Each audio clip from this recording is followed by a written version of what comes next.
Shall I read something from it? It seems appropriate.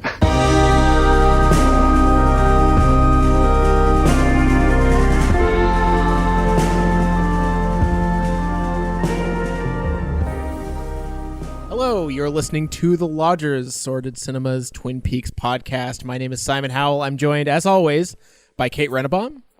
Hello. And this week, we are joined by Sara Ann Swain. Hi. Wonderful. So, Hi, Sarah. Happy to be here. Yay. This week, we are here to talk about episodes 3 and 4 of season 2. That is to say, The Man Behind the Glass and Laura's Secret Diary. Now, I don't want to get too much into like speculation for season 3 stuff, but I think it's worthy of mentioning that some cast pictures went up this week, yes, courtesy of Entertainment Weekly, and they were very difficult to avoid. Did everyone see those? I did. Did you see them, Sarah? I tried to, but then I Well, that's good. You That's really restrained. good. That's impressive. Yeah. Well, so I won't spoil anyone for anyone who's staying unspoiled, like yourself, Sarah. But I will say, it brought some feelings about life, about aging, time, decay. It's March. Many feelings. For me, it brought feelings about one's hope that there is like a stark difference between Entertainment Weekly's photographic sensibility from Lynch's photographic sensibility.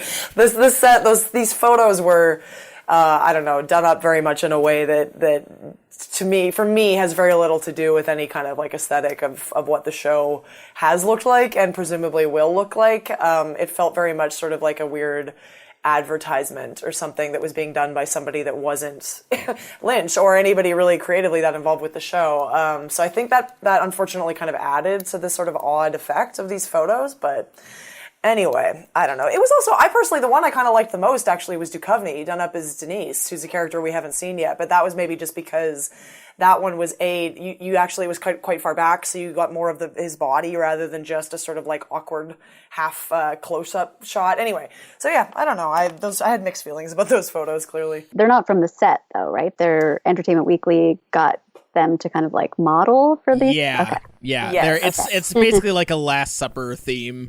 Right. There's pie involved. I will say that the most interesting aspect for me was actually reading fans' rabid speculation based solely on these photos of these actors dressed up in character, based on what they were wearing, how they were posed in relation to each other, jewelry, things like that. It was, and even some of them were admitting, we're reading far too much into these, but it's just people are so starved. There was some interesting, certainly, what's his name? Our favorite, the guy who gets a mention every week for his performance, James Hurley, James Marshall there. He certainly stands out. Like, he looks quite noticeably different now. Yes. So there's some interest there, I guess. It was also interesting too, like Shelley and Norma, these characters who in the original run, there is such a stark seeming age difference between them. But clearly that just sort of points out the fact that television makes, women, like I'm sure Peggy Lipton, who played Norma, I'm sure she was like 32 when, they first filmed Twin Peaks, and she's meant to be this like old woman. And now when you see the Norma and Shelley next to each other, the actresses are clearly like basically the same age, which is kind of funny. But anyway, yes, so we'll see. We'll see what those photos bear going forward. I think Peggy Lipton may just be one of those people that like freakishly doesn't age. But I may be wrong with that. That is possible too. Yeah, she's 70 now, by the way. Anyway, so normally, actually, before we get into the proceedings, I always forget to do this at the top, and then I end up doing it at the end, which is when everyone's tuned out and asleep already.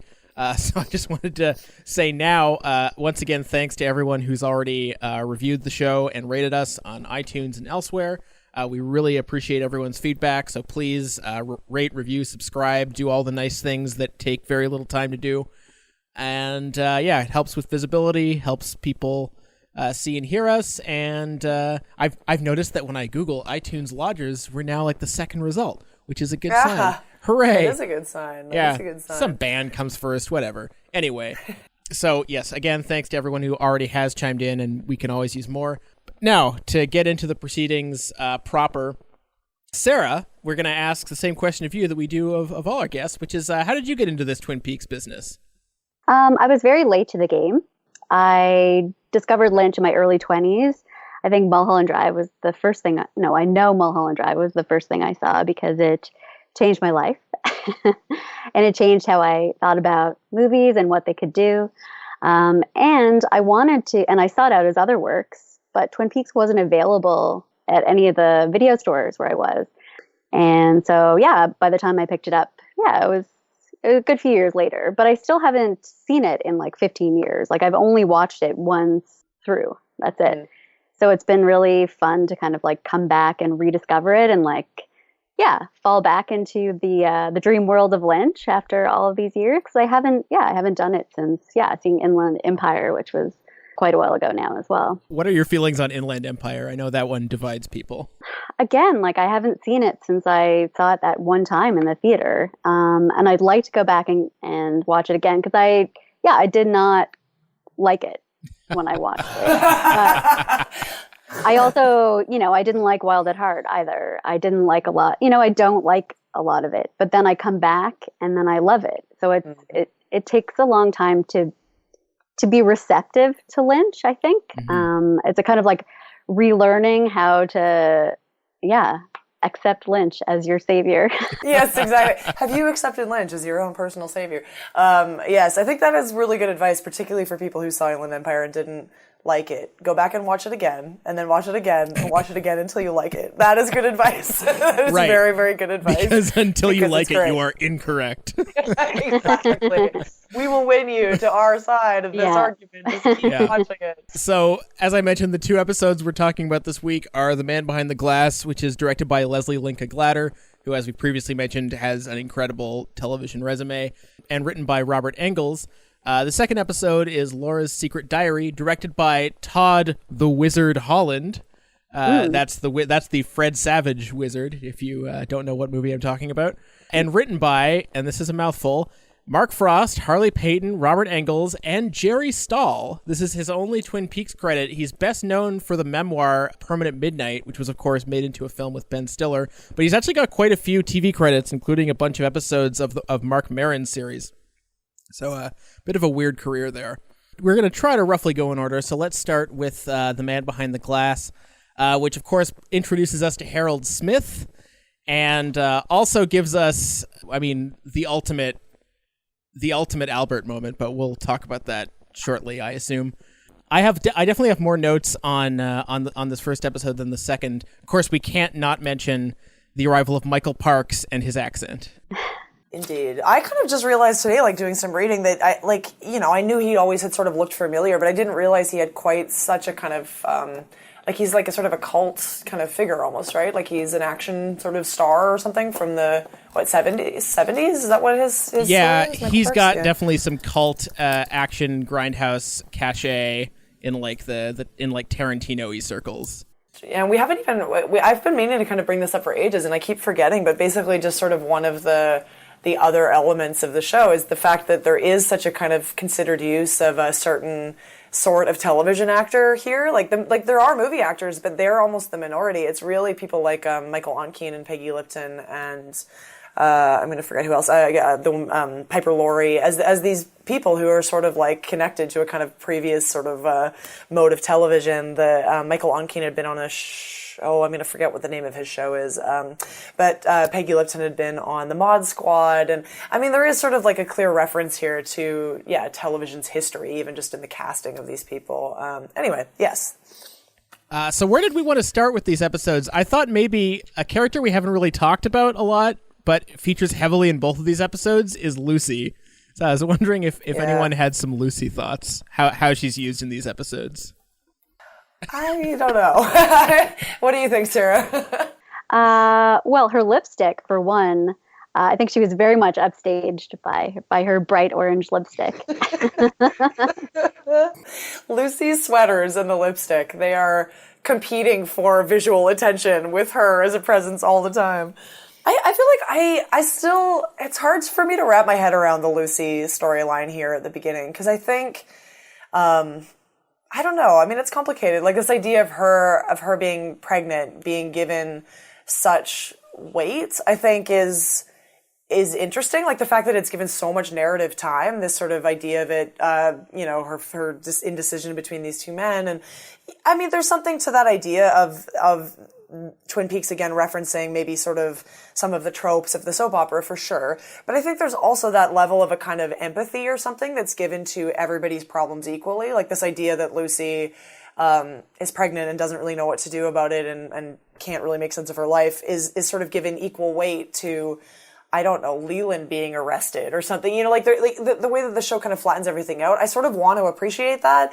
But at the same time, Dick Tremaine is like one of my most hated characters and I am not happy to see him show up. So it's hard to be on board with that. I don't know. What do other people think?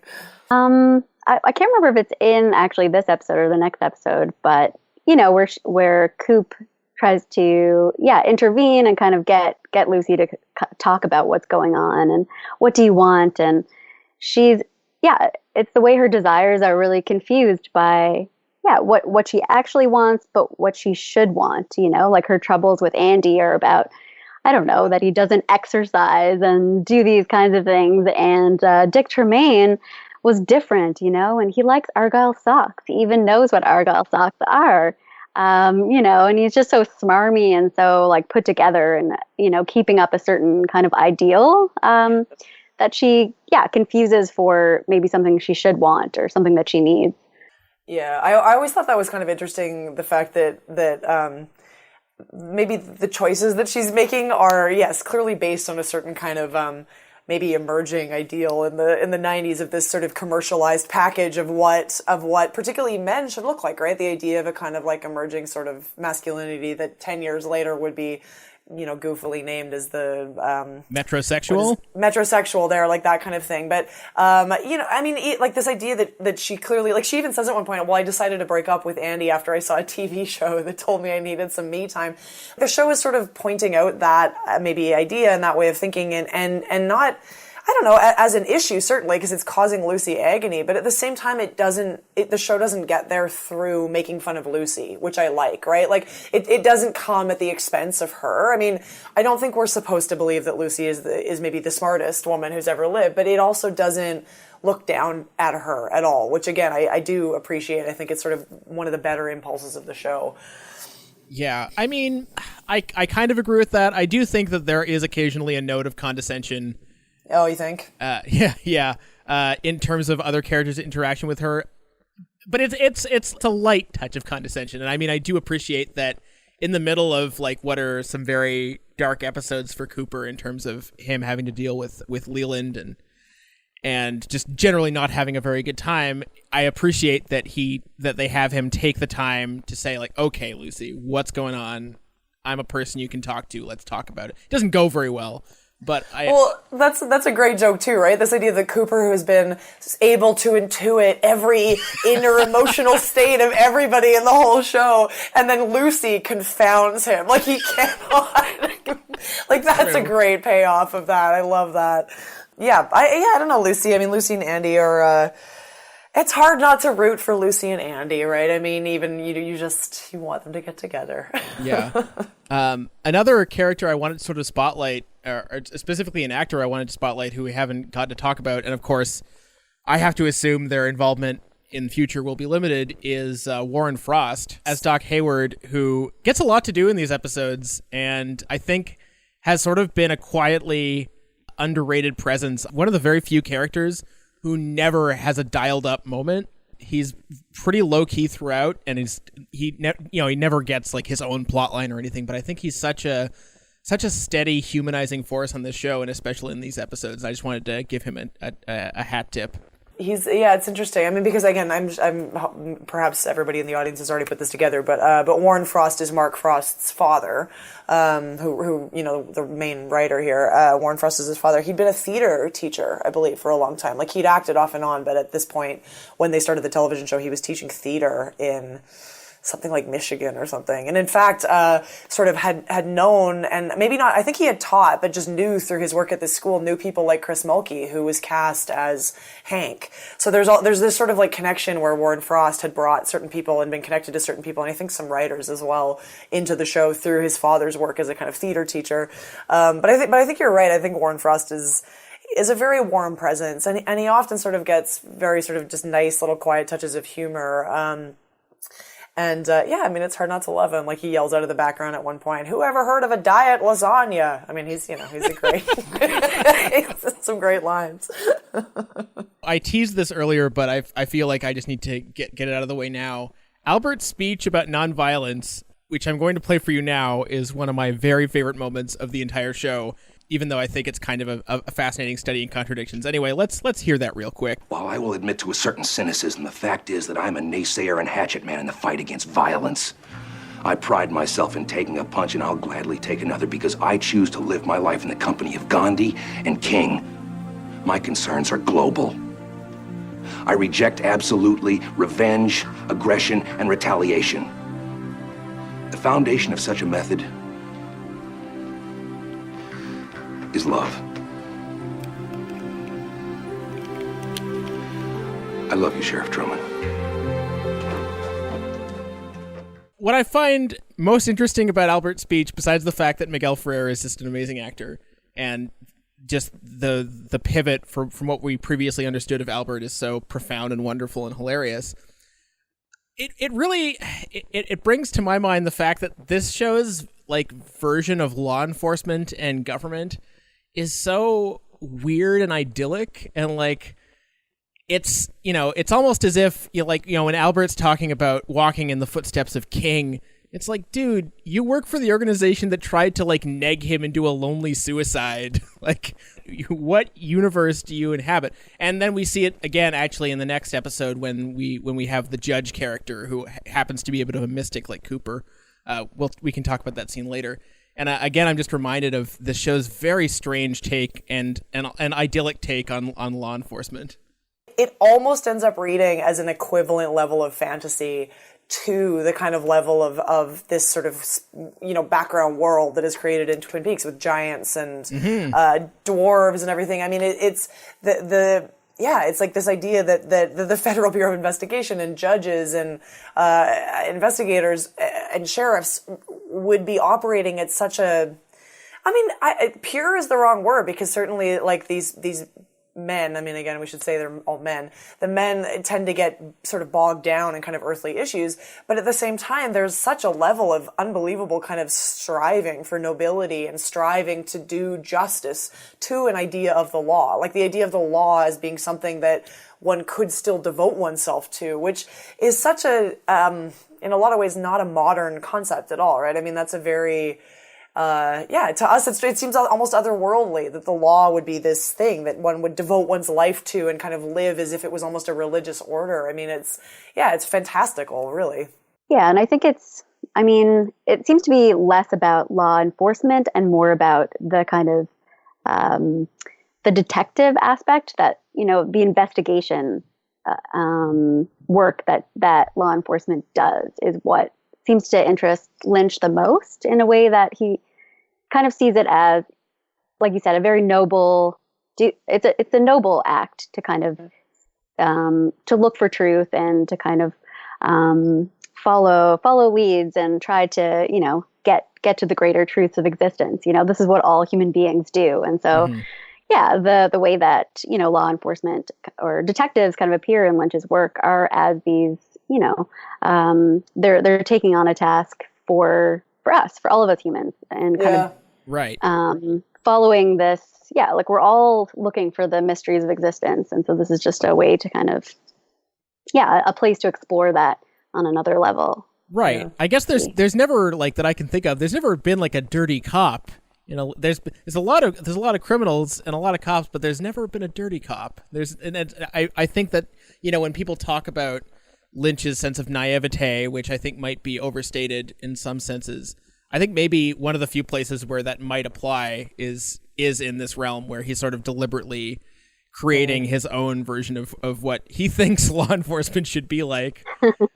Yeah, I don't know. I mean, it's tricky because like we sort of talked about that a little, I think, last with the episodes in the first season there, this idea that sometimes the show plays a little fast and loose with its idea of the law, right? I mean, you have Coop and Sheriff. Like the Bookhouse Boys are a vaguely, it's a bit of a troubling concept, like this idea that they sort of seem to have a group that operates outside the law for when they need to do things that the law doesn't allow them to do.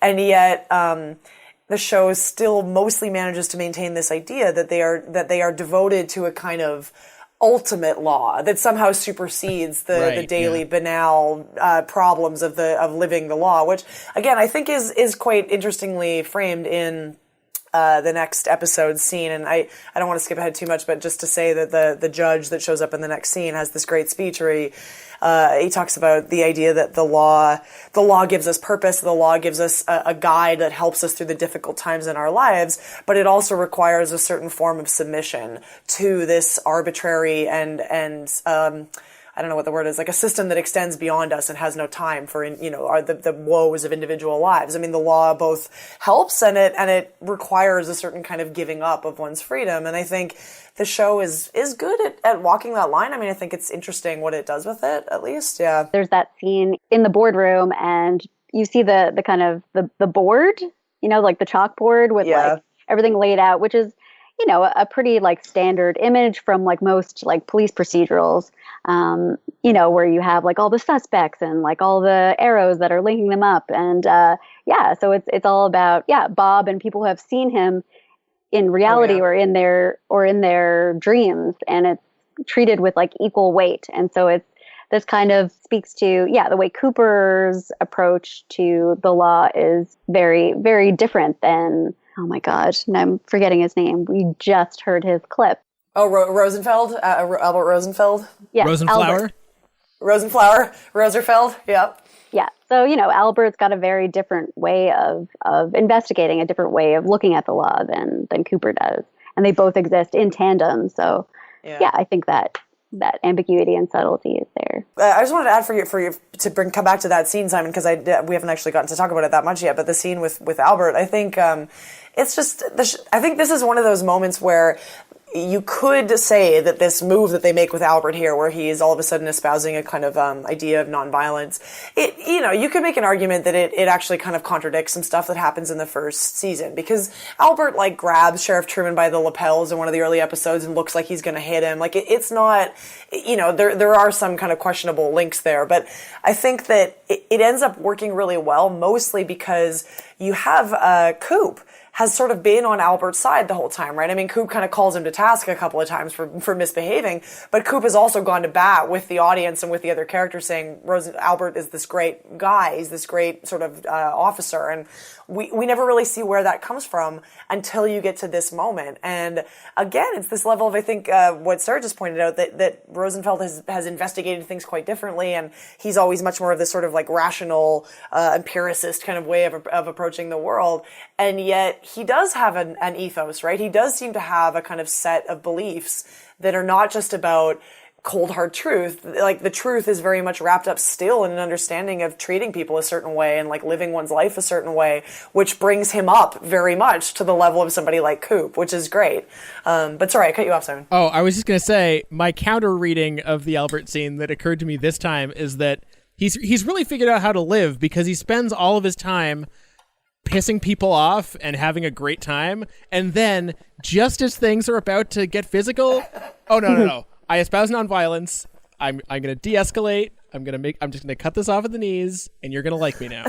Yes, very true. He is a smart man. Can I tell you guys my favorite besides that line reading of this first episode? Sure. Sometimes I think I should just get on my bike and go. Is that James? That is definitely James. Saying what we're all thinking. Saying what we're all hoping. Because we have like a lot of Maddie and James and Donna. The intrigue continues here. So where do you stand on the James versus Leo debate, Sarah? Do you have a different actor that you liked less, or which of those is your? James is, but he's terrible, but he's just he's great at the same time. Like I love okay, there's so many like scenes where poor Donna keeps like walking in on, James and Maddie sort of like in, in situ, I guess, or whatever. There's like that one scene at the Palmers where, he freaks out and throws the lamp, and then he like runs out after her, chases her as she's like peeling off in the van, and he's just like, Donna, why? Why? It's one of the worst line readings on the show. Like, bar none. But I love it. Yeah, it's great. It's so over the top, and yeah, but he's so annoying. Yeah, he's very annoying, but I don't know. I kind of like him. I was really missing Bobby in these episodes.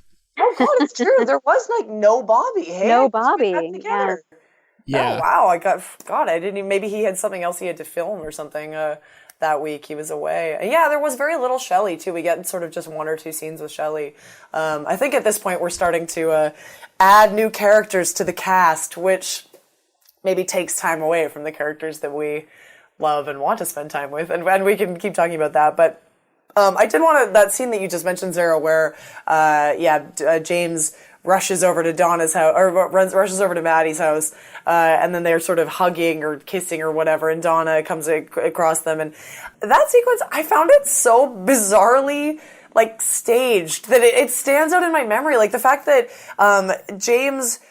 Donna comes in, Donna runs out, James runs after Donna, like knocks the lamp over, runs after Donna, and then at the exact same moment, Leland like stumbles into the hallway, like off camera, stumbles in past James as if he's been like running from some other part of the house. Like, it just, the whole thing doesn't make much sense spatially, and I don't know. For me, it's like I would say, I think, just overall, because we haven't really talked about the overall quality of this episode at all, but this episode directed by Leslie Lincoln Glatter, I think, again, like, she's a really strong director, and I think this is, of the two we're talking about this week, the stronger episode. But I would say there's maybe certainly less a kind of interesting handle stylistically on things here than we saw the last time she directed an episode, where we have those kind of amazing, like, choreographed shots moving between different parts of the diner, and we just don't get as much of that in this episode. It feels like there's maybe a lot more plot, a lot more writing, maybe more pages of dialogue that they sort of have to get in, because there just isn't as much space to breathe. And it's really noticeable coming off of the last 2 weeks with Lynch directing, where, again, every scene is given such space to breathe. They really feel like these set pieces in and of themselves. And here, it feels like we're very much back to that sort of pace of, we're in sequences where it's two characters meeting with each other, where we get some information, we talk, then we cut to the next thing, and it's two characters talking, and it's a very different set of, sense of, like, spatial development in these sequences. In some ways it works, though, because there are so many, like, awkward intrusions in this entire episode. Like, that whole scene at the Palmers where, like, Donna leaves and then James chases after her. Then Leland comes in. He has that scene on the couch with Maddie, and then suddenly it's like, Cooper and Harry are there, like, just like immediately, like, just right there. Like, the door was open, and so they didn't knock. It's kind of like they're just suddenly there. I think that's a great moment in this sequence. That's a great moment. I love that cut back to Cooper and Truman just standing over them from the low angle. It's beautifully done, because it's, again, that switch of a kind of from a very caring sort of happy mode to all of a sudden this, like, reality crashing back in. Yeah. The only thing I would say to counter the pacing issue of this episode is that we do have this scene that I gather people are quite divided on, and it is in this first episode, right? Donna at the graveyard. Oh yeah. Which actually works like for me. It. I kind of like that one. What do you think, Sarah? Yeah, no, I liked it too. It reminded me of, like, an episode of Buffy the Vampire Slayer or something like that. Like, but I thought, Donna, it's really hard to act with a headstone. Yes. But I think, she had, I think what she said, the kinds of things that she said, I think were really important, about Laura's problems still, like, continuing on, even though she's dead, kind of getting at the larger issue that it's not just her problem, but a kind of a community problem. I would like to point out for listener posterity that Sarah has a giant Buffy the Vampire Slayer poster behind her head that actually your head lines up perfectly with the heads in the posters. I don't know if you can see that. It's true. But Sarah's starring in Once More with Feeling in this poster, and it's great. But I totally agree with Sarah about, like, it's been what 11, 12 episodes, and it's been mostly people, mooning over the fact that Laura's gone, and it's great to finally see someone be like, you know what, you were kind of the worst, and I hate this. Like it's kind of nice to have, even like it's obviously not maybe the most graceful or easy staging of that. The way way to do that of having someone literally like yelling at a gravestone, but hey, it works for me.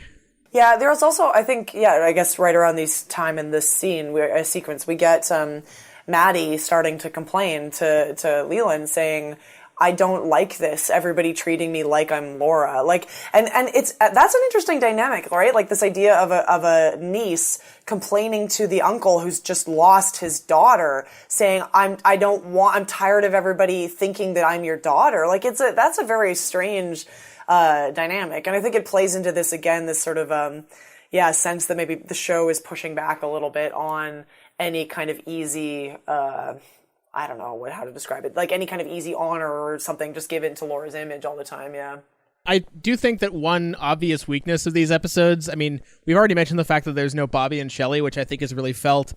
I also feel the absence of Audrey, and by that I mean conscious Audrey, because conscious Audrey is awesome, and drug-addled Audrey is boring and creepy.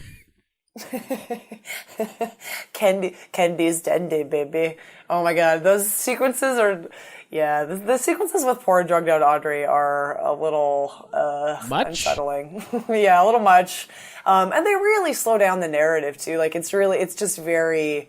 I mean, we're 4 episodes in here, and Audrey is up at the One-Eyed Jack's, and we keep going back for scenes of it. But it's and I get it, right? I mean, they need to kind of dole out the event and what's happening in these first few episodes, and soon we get the end of this on One-Eyed Jack sequence storyline.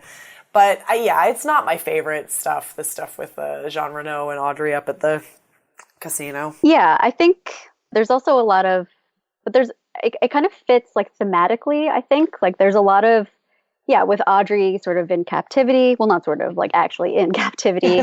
And then you've got Super Nadine, who's kind of like strapped to the hospital bed. And then you have also, I guess, the introduction of Harold Smith, who is, the shut-in, who's, sort of chosen captivity, a life of captivity. There's a kind of, there's a symmetry to it, I think. Which, I have more to say on that later. But that's interesting. It's not always there to kind of like service a plot necessarily. It's true. I mean, I think maybe it's just sort of, as Simon says, just kind of a bummer. Like this character who was she was such a sort of life force in the first season, right? I mean, she really is given such a sense of kind of, she's off on her own, and she's always sort of figuring things out, and like every sequence Sherilyn Fenn is in is fantastic, and then she's basically been neutralized like for these sort of last 2-3 episodes, which is kind of just sort of like, but we want her back, like there's, so that's I think more what I mean is I just kind of miss her as a presence. But as an SG.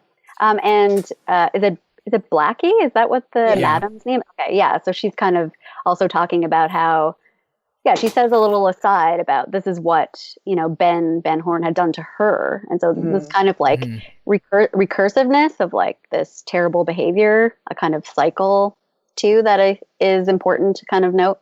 And I think also like this idea of the kind of, I forgot who was on our show. Maybe it was Matt earlier who was on the show who mentioned this, but this idea of the kind of mirroring, like the future mirroring of what characters might be like 30 years later. And I mean, I think there's a very real sense in which Blackie, could be the kind of 25 year later version of Audrey Horne. I mean, I think that is an interesting kind of pairing. Not to say anything bad against Audrey, but I think it's a very possible kind of, idea maybe. So there's something interesting there as well for sure. I'm glad you mentioned the Nadine sequence, because that for me is the sequence that whiplashes from being amazing to being like a portend of terrible things to come, because Big Ed coming in and having the room to himself with Nadine and singing the song is so lovely, so sweet. And then we get Super Nadine, who, Super Nadine. Well, we're going to have lots of time to talk about Super Yes, we Nadine. are. I feel like Yeah. we're going to have many episodes to do that. Yeah. And, I wanted to, we haven't really talked about Harold Smith yet at all either. And I was going to bring him up now, yeah. Because I think go ahead. Oh, all I was going to say is that I find it really bizarre, the relationship between Donna and Harold Smith, because she's now adopting, with all the people that she knows, this like hyper tough new attitude. But then like she seems to kind of melt for Harold, who is, kind of not entirely dissimilar from James. Really? He's kind of like, he's not exactly like a Bobby style cool kid or anything. He's also very, sensitive, albeit in a different way. And I also don't really remember, frankly, what happens with Harold Smith or their relationship or anything, or how I'm supposed to read these scenes. But I'm not really sure that I can square Donna with Harold versus Donna with everyone else.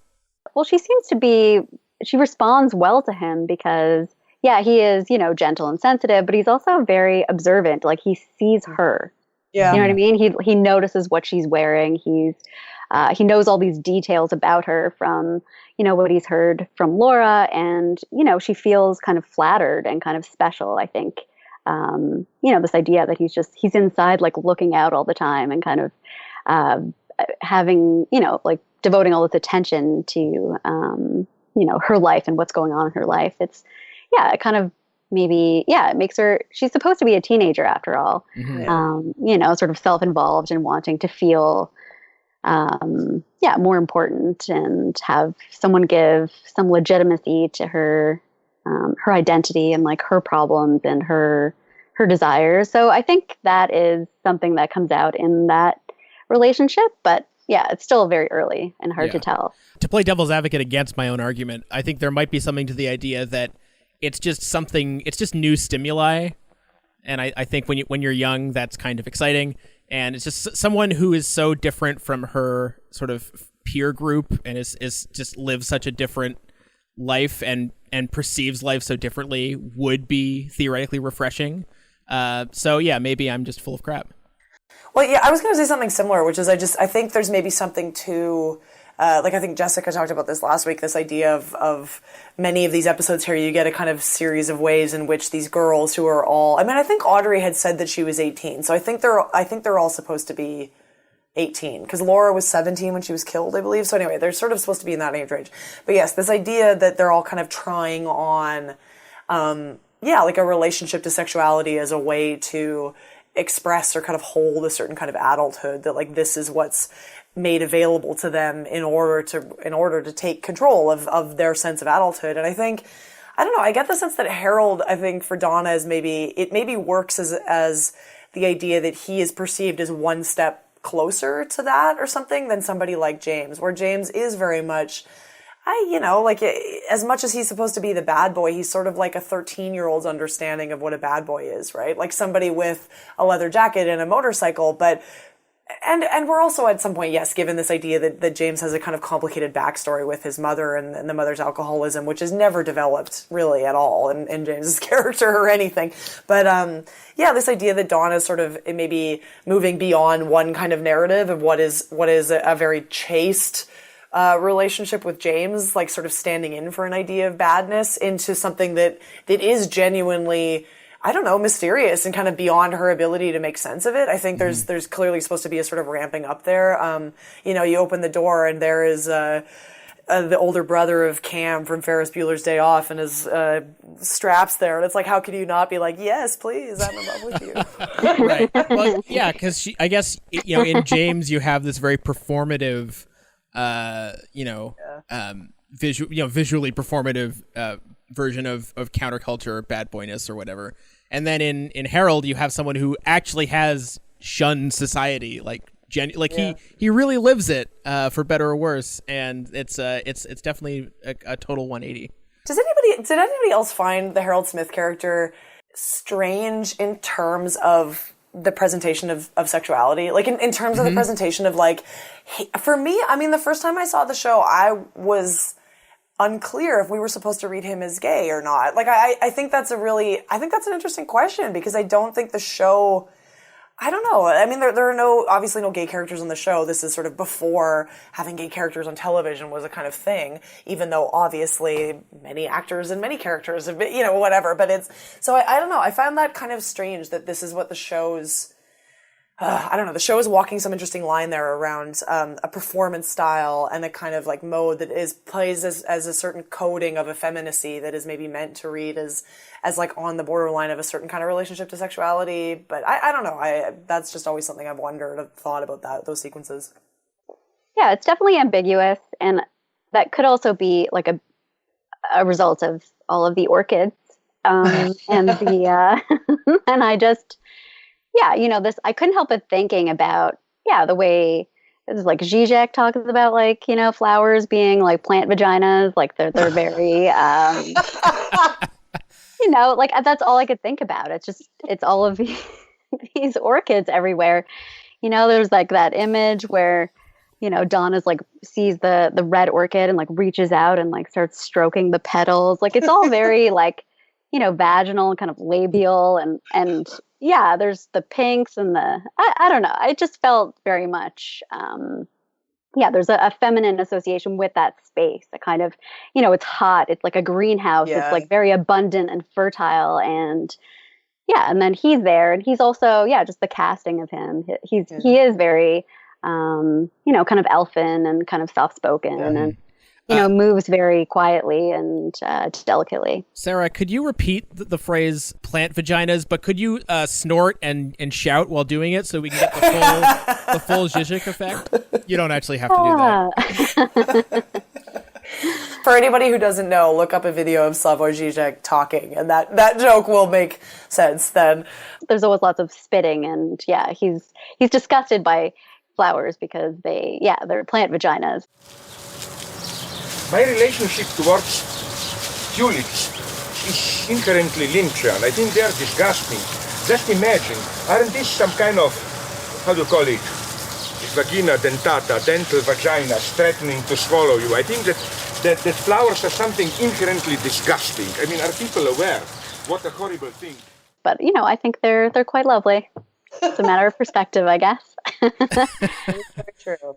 I don't want to read too much into Žižek and his opinions of vaginas, but I do wonder if there's anything else specific we have to say about this first episode before we, I guess, more specifically target Laura's secret diary. I do think we need to give two shout-outs. There was two scenes that I thought were worth mentioning. One was Jacoby's hypnotism sequence that involves Cooper reading out the description of a short putting golf game, which is, genius. Like, I'm not sure what's going on there, if that's like Frost, and Frost didn't write that episode, but somebody has a really good sense of how to write Jacoby. Like, he is just such a distinctive character, and there's such perfect kind of moments with him, and that golf game hypnotism bit is pretty genius. That was one. The other one that I really liked, and I think it gives portends of some of the we're going to get some later scenes that I think work really well in relation to the kind of Bob thing, and you get a kind of early version of that when you have Leland arrive at the sheriff's station early in the episode and talk to Truman and Cooper and say, with the poster, like, I know this man, I know who Bob is, and he describes this relationship of him being at Pearl Lakes, and he does that thing where he says, he used to flick matches at me and say, do you want to play with fire, little boy? Which is something, obviously, James has said earlier. He said that Laura said that earlier last season, but he flicks the match through the air and it lands perfectly in the ashtray. Mm-hmm. I find something very, like, there's just something very uncanny about that sequence, and there's no kind of, like, overt sort of strong stylistic effects or something. It's just one of those strange moments that where some flag is sent up in terms of the kind of effective quality of it, and I think it was great. It reminded me of the sequence of Major Briggs flicking a cigarette into the cake. What the connection is, I couldn't possibly say, but it did make me think of it. Well, that's often how everything seems to work in the Twin Peaks universe. There's all of these sort of just like formal kind of callbacks, like a kind of, just to go back, like, they may not have any meaning necessarily, but just like a repetition, like a kind of like obsessive repetition, but just like a repetition, like a kind of like obsessive repetition, but just like a repetition, like a kind of like obsessive repetition, but just like a repetition, like a kind of like obsessive repetition. There was also the scene, the one-armed man in the bathroom. Yeah. That's a great scene. I thought was very, very disturbing. Without chemicals, he points. Yeah. And yeah, again, the callback to the syringe, because you've got, the syringe, One-Eyed Jacks, and at the beginning, right, Ronette pulled out her saline drip or her IV, whatever. Yeah. So there's that, and weird things happening in bathrooms. Who knew? I find that sequence with Ronette where you get the close up of the fingernail with the letters and put into the fingernail, that is one of those moments where you get that is an unpleasant sequence. I mean, we didn't get to talk about it last week because there was so much to talk about with the 2 Lynch directed episodes, but the fingernails thing in this episode ends up being, I think, kind of a holdover or a flashback to something that is such a trademark of Lynch's, which is a real fascination with the kind of like the bodily qualities of things, like this sort of like organic decay. I mean, the joke in the previous 2 episodes is the hospital food, right? This like gloopy hospital food where every time you cut to the hospital food, there's like bubbling on the soundtrack, like blip, blip, blip, blip. Like it's so disgusting. But Lynch then quickly, it's like on one hand a joke, and then on the other hand he manages to make it into such a kind of horrific sort of space very quickly. And I think, even just that very short shot to the fingernail here where they're taking the letter out from under Ronette's fingernail, you get kind of a whole universe of pain and unpleasantness in it, which is worth remarking on. Yeah, I find it interesting that they chose nails and sort of under nails as a focus on this show because, this is a network TV show in the early 90s and there's only so much graphic violence and torture you can get away with. And I feel like under nails was like kind of the worst thing they could get away with. That's like, there's nothing, no censor could say, oh, nails are off limits because, they're just nails. But it is really awful. And also we should thank the fact that, this aired on TV in the early 90s for the fact that the Audrey stuff doesn't get a lot worse than it is. Just some girl funked up riding the white tiger or whatever I think it's like. Yeah. There's how it's described in the episode. Anyway. Well, that's one of those things where, for example, like you hear about Audrey being hit, but you don't see Audrey being hit. And I feel like on television now, you would see Audrey being hit. So there's, I don't know, definitely some differences there. Mm-hmm. So if we're going to be talking about Laura's Secret Diary, which we are, I wanted to start off not by talking about the episode right away, but I wanted to play a clip a little while ago. They finally released an audiobook of The Secret Diary of Laura Palmer, read by Cheryl Lee.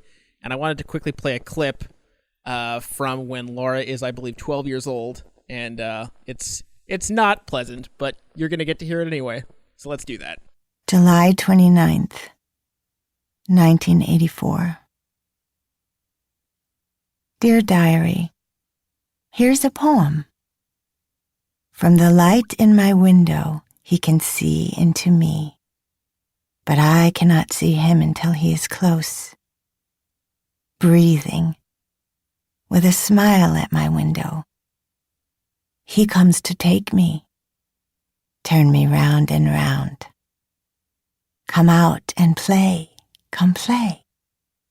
Lie still, lie still, lie still. Little rhymes and little songs, pieces of the forest in my hair and clothes. Sometimes I see him near me, when I know he can't be there. Sometimes I feel him near me, and I know it is something just to bear. When I call out, no one can hear me. When I whisper, he thinks the message is for him only. My little voice inside my throat. I always think there must be something that I've done or something I can do, but no one comes to help, he says. A little girl like you. Having gotten that out of the way, I guess we should start by talking about Todd Holland's opening for this episode, which is, there's a lot of discussion when people talk about the show, and as we have discussed, directors who are not Lynch trying on Lynchian effects, and here we open with Todd Holland's like deep pan out from a ceiling tile to what turns out to be a ceiling tile, but could be an intestine for all we know when it's first starting, and then finally out to Leland's horrible face, which I actually thought was one of the better Lynch aping openings, to be honest. It's the one where over, like, on the soundtrack, it's the words are kind of saying, like, Maddie, right? Over and over again? I believe so. Yes. Yeah, but it's also, like, there's, like, that sort of Lynchian droning. Yeah. And then there's also the beeping of, like, from the life support, heartbeat machine, whatever that thing is. Because it's, like, Leland sort of, like, back at the scene of when he killed Jacques, right? So that's... Yes.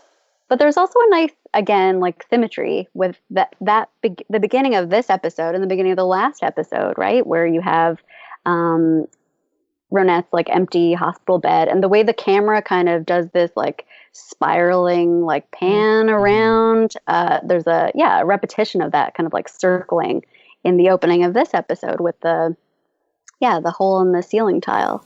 Yeah, I think that I would agree with you, Simon, that I think this that effect is one of the ones that does work better. Like it feels very it feels like it's sort of coming out of a kind of space of an emotional logic of the show, right? Whereas sometimes those effects don't always seem to come from that space. But there's something interesting, this idea of the ceiling. It also, to me, it always is read as a telephone. Like, I always forget that it's a ceiling tile. I always think it's instead one of the parts of the mouthpiece of a telephone, which works as well for Lynch because Lynch quite regularly manages to get in close-ups of telephones and kind of like electronic sort of equipment as part of his thing. So I don't know, there's something there. But yeah, this idea of, like, you know, if anybody who's been in that kind of space, you're in some awful kind of headspace, or you're in some strange thing, like you're in a hospital or something, and you're looking at the ceiling tile as if it's like the most important thing that's ever happened. I mean, I think there is something interesting there with Leland and this sort of awful development, right? Like, we already knew that Leland killed Jacques, but that now this has become kind of part of the reality of the show and the fact that everybody has to deal with. So, yeah, and the idea that it's focusing on, like, a tunnel, like one hole, and then it sort of zooms out to reveal all these holes. So there's the idea that the fabric of reality is it's full of holes now. That's interesting. Just realizing it. Not a good episode for typophobes. And Ray Wise is so heartbreaking in that opening monologue bit there. It's the range that he manages to cover in a kind of, it's not even that long of a speech. Like, it's only maybe 1 to 2 minutes long, but the level of sort of emotional registers that he moves through is, you understand where Doc Hayward is coming from at the end of the scene when he says no one should have to bury their own child, and, like, you understand he's killed somebody, so it's a very complex kind of position, but it's anyway. Yes, go ahead, Sam. I think what this episode does really, probably better than anything else this episode does, is it cements the tragedy of Leland so well, because you finally get a sense of what Leland was probably like before this all happened, which we never really got before. Like, we only got a few scenes, like 1 or 2 scenes with him before he finds out that Laura's dead. And you get a sense from his speech where, he's talking about representing himself, and he seems genuinely lucid for maybe the first time in the entire show, and at this horrible juncture. And then you also get these reminiscences from Hayward and the judge about what kind of a man they know Leland to be. And which is interesting when you consider that he's business partners with Ben Horne. But anyway, how much we can trust that, who can really say? But it still does feel like we really understand the tragic dimension of Leland's character for the first time. And that's going to pick up more and more in the next few episodes, but certainly you have the beginning of it here. There's also something interesting. One of my favorite aspects of this episode is the kind of framing structuring device of the rain. Like the fact that there's this storm that sort of picks up midway through the episode and kind of continues. And Todd Holland has sort of talked about having this idea as a way to frame the episode. And I think apparently he sort of noted, he was like, it hasn't rained in Twin Peaks since the pilot, which again is one of those sort of obvious things when you think, like, oh, okay, well, it was filmed in the Pacific Northwest and then they moved to LA, so of course it hasn't rained since the pilot. But I mean, even just a little touch like that, I think is impressive for the sense of place.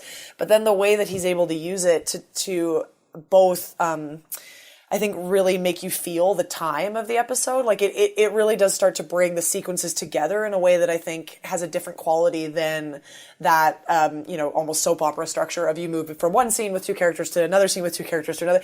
This doesn't really feel like that. Instead, it really does start to feel like a kind of, there's like an atmospheric pressure almost building up in the episode that, I'm going to forget exactly how the episode works towards the end, but there's kind of a whole series of big things, part of which is this judge arriving from outside of town to make his pronouncement about Leland, which is another one of my favorite sequences. I mean, I don't know if but it's hard not to love him as a character, except for the part where he talks to he talks to Truman about women problems and says, well, if they won't take the saddle, I have two other, that makes me want to barf. But other than that, the judge character is hard not to love when he gives that speech to Leland about, once the veil of appearances has passed and the law has left us, then we will drink again in Valhalla. It's like, I mean, that's the judge everybody wants, right? Like, how could you not, like, this is the ideal version of the law. If you're ever stuck before the law, that is the judge that you would want. That's definitely the guy I want at my murder trial. As much as I love that sequence, there's a lot in this episode that I'm not wild about, that I must confess. I mean, obviously, the wackiness with the theoretical food critic is, like, I guess one way to tie things Empty together. when. Empty whens. Yeah. One of the more annoying, like, made-up names, too, but it gets in your head and then you can't get rid of it. Empty whens. Yeah. It's not helped by the fact that actor's, like, the actress that they cast as the Great Northern hotel employee, the one who's, like, super enthusiastic about everything, is really quite aggravating, and she sort of makes the Empty Whens plotline even more aggravating. You're like, just chill out, girl. But anyway. And of course we get the return of Josie and her not so great plotline, to be honest. This is maybe as good a time as any to mention that I found out through you, Kate, that Joan Chen has a filmmaking career that started after Twin Peaks ended. And I had heard of her first film, Juju the Scent Down Girl, since I was, like, really young. It's supposed to be, like, this apparently a very good and legendarily depressing film. And of course, then she went on to make only one Hollywood film, Autumn in New York, which was sort of a notorious flop, as I understand it. But anyway, I thought that was sort of an interesting tidbit, considering how little agency she has on this show as or like interest she has as a character. It's interesting that she has this whole other career.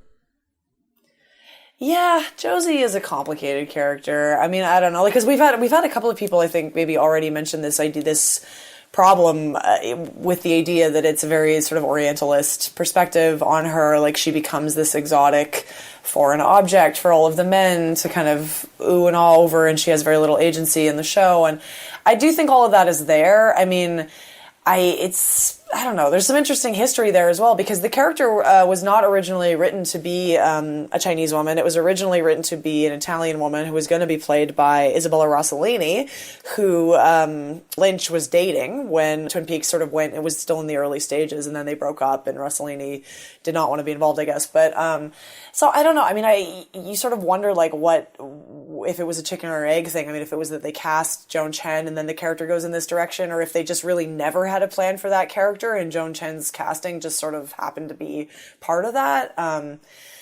You really do start to get the feeling here in these episodes, though, that they just did not have much to do with Josie. Like, they just weren't sure what to do with her, really. I don't know. What do you think about her, Sarah? Yeah, I think so as well. I would agree with everything that you said. Yeah, I don't know. Like, there's not. Yeah, she's sort of this exotic figure, a woman from another place. She's kind of like a stand-in for that. It seems like there's not much kind of particularity to her character. Yeah. Just that, she likes shopping and she also has secrets. She's also constantly in her underwear, like in a way that is kind of like remarkable, because it's even before this episode where you get her prancing around in front of Hank and what is clearly, like, you know, at this point, we're obviously meant to be reading this as a certain kind of film, a femme fatale kind of like she's using her wiles to control things. I mean, we get that, but even before that, like she's always answering the door in like negligees and underwear, and like she's just very her clothing is like basically falling off of her all of the time. There's also something interesting too that I think maybe doesn't get talked about very much with Twin Peaks, but there's something interesting about Josie and class as a question and a problem. I mean, this idea that basically everyone except Ben Horne really is sort of supposed to be kind of middle class or lower class. Like those are the two levels. Then you have Ben Horne as the kind of like corporate figure running the town. And then you have Josie as this woman who's like clothing and relationship to class and elegance is very much meant to stand in for a certain kind of like worldliness and upper classness. And I don't know. I don't really know what to make of that yet, but I guess I just wanted to point it out as something that's there. Yes. And we also get the introduction of her brother in this episode as well. Yes. Yeah. We do. And Mr. Tojimura. Oh yeah. There's another maybe less than defensible use of Asian stereotypes. Is maybe it's not so great. Yeah. Well, you can't win them all. I know. Apparently not. Yeah.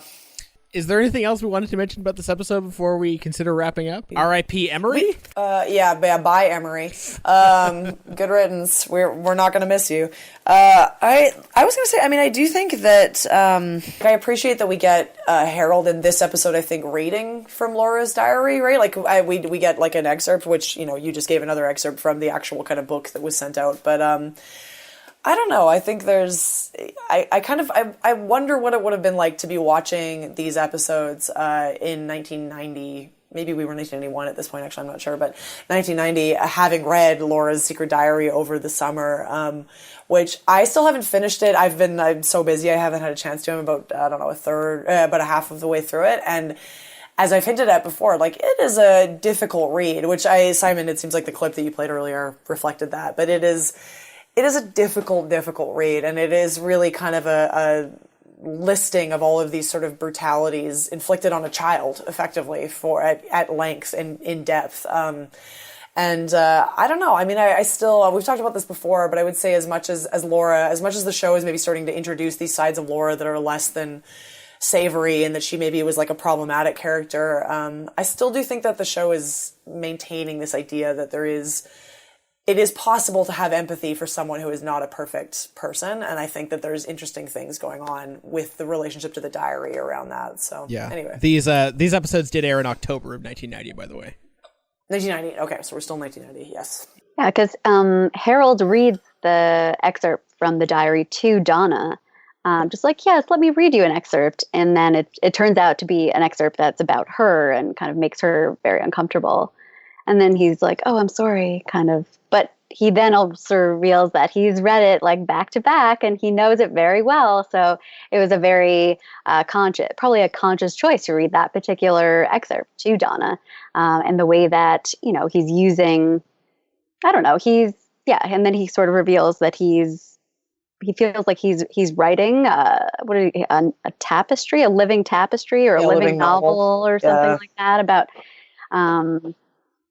I don't know where I was going with this, but yeah, everyone's kind of fascinated with, getting inside of Laura Palmer and being able to, you know, control her or preemptively like save her from herself, even though it's too late, or to figure out what went wrong or how, There's something really interesting there. I hadn't thought of it that way until you put it that way, Sarah. But this idea of Harold is almost the kind of logical outcome of this sort of narrative that's been going on so consistently with people wanting to own Laura's story and control it and keep track of it. Like this idea that her story has been deposited in someone else's like safekeeping and someone else's possession, and you get the sense in if anyone's read the Secret Diary, like part of this is because Laura has no space of her own in her own home. Like she can't hide anything. She can't keep anything because Bob will find it. And so this is part of why her story has to be kind of farmed out to be cared for by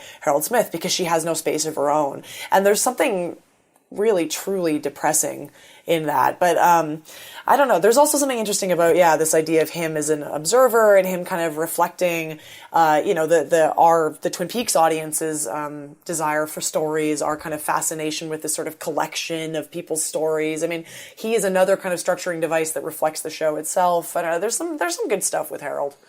I just had a vision of Donna continuing to search Harold's apartment in the next episode. This was brought on, Sarah, by you mentioning him choosing that excerpt, and then she finds like a copy of The Game or like some horrible pickup artist thing, and she's just like, "Oh no, he's actually the worst." Anyway, the suspenders were all part of a ploy. And the monocle. Don't forget the monocle. Yes, it's true. And he is such a, I find it very weird that he's like one of the few characters that looks like he's from the 80s. It's like something where like the costume designer, like Lynch and Frost were offset the day they were like casting him and letting him keep that haircut that he has and like putting him in those clothing, because he really is one of the few people that stands out now going back to the show as someone who reads as 80s. Whereas like everybody else mostly is able to avoid that because they're kind of doing the timeless like 50s, 80s thing. It gets out of that. But anyway, I just find that a weird thing about Harold, and maybe we'll get that more. Like Dick Tremaine is verging on that too, I suppose. Right. But anyway. And you'd think he'd be the one truly timeless character having not left his house. We can talk about this later because I want to kind of bone up on the backstory. But the guy who played Dick Tremaine was actually a soap opera actor. Like he really was a very well-known soap opera actor. Yeah. He was in General Hospital. He was in The Bold and the Beautiful and Days of Our Lives. Wow. Well, I the didn't trifecta. even need to bone up. Sarah's here. She knows all of this. That's awesome. I know my stories. Oh, by the way, just another tidbit that I found out that blew my mind talking about soap operas. All of the stuff in the previous season, which I don't think we haven't had any Invitation to Love. No, this we season, haven't. Have we? We haven't any, and you know why that might have, I think that is because when they were filming Invitation to Love before, I think they had sort of grander plans to make it a kind of larger aspect of the show. They weren't really able to get the funding and scheduling stuff for it. So they filmed all of those things in one day in the Ennis house when they filmed all that Invitation to Love stuff. They got everybody together, like they were friends of Mark Frost. Frost directed them all, and they filmed all of that in one day in the Ennis house, That's which I find awesome. kind of amazing. But anyway, so I guess I'm not sure. We'll keep an eye out if Invitation to Love comes back, because I actually can't remember if they do that again this season. But anyway. All right. So that just about wraps things up for us. If you do want to find us on the internet, I'm on Twitter at HollowMinds. Kate, you're at Cinnament. That's CINEMENT. Yes. And Sarah, do you have social media? B, do you want to be reached on it? Sure. I'm on Twitter. I'm at Feral Ecologies. But I mostly just tweet about animals and media. It was kind of associated with my dissertation stuff, which I have kind of let go just for the time being while I, watch Twin Peaks. By the way, Simon, we should have been calling Sarah Dr. Sara Ann Swain this whole time, because she just finished her PhD and defended it. So yay! Well, because now that I is feel a like huge a jerk. accomplishment. Yay! Yeah, we have to re-record this like over again, where you call me doctor at every time. What do you think about this, Dr. Sarah? 1 second. Dr. I'm Sarah. just gonna doctor. Okay, I'm gonna insert that in like 50 times. All right. Well, congratulations on your fantastically nerdy Twitter handle. And yes, you can find past episodes on iTunes, and of course, do visit sortedcinema.com. I got to write about The Americans last week, which I was very excited about, and I hope to do some more writing soon about non-Twin Peaks things. And that's about it from us. We'll be talking about 2 more episodes next week. We apologize for the schedule being slightly wonky. But we hope to get back on a regular thing quite shortly. And thank you all so much for listening.